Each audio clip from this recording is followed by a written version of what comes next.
Welcome to our channel. Today we how to use Bitbucket for source code management, full guide step by step clearly. To get started with Bitbucket for source code management, the first step is to create a Bitbucket account. Visit the Bitbucket website and click on the sign up option.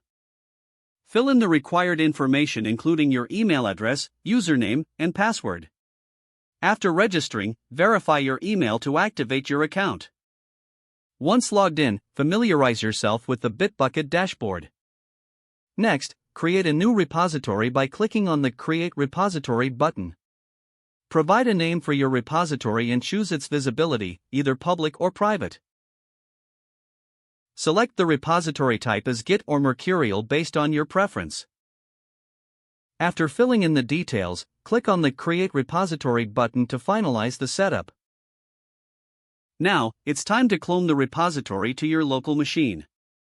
Open your terminal or command prompt and navigate to the directory where you want to clone your repository.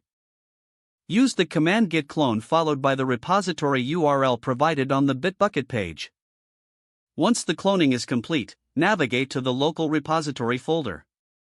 To add files, copy your project files into this folder. After adding your files, it's time to stage and commit your changes. Run the command git add to stage all your changes. Now, commit your changes with a message by using git commit your commit message. Next, push your local commits to Bitbucket with the command git push origin master. To manage team collaboration, invite team members to your repository. Navigate to the repository settings and find the user and group access section.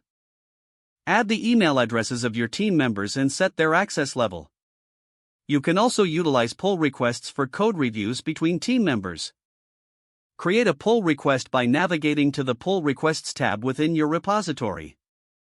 Select the source branch and the destination branch, then provide a title and description. Once completed, click the Create Pull Request button to send it for review. Monitor the pull request for comments or feedback from your team. After approval, you can merge the changes into the main branch. For continuous integration, consider integrating Bitbucket pipelines. Don't forget to like this video and subscribe to our channel for more step-by-step tech guides.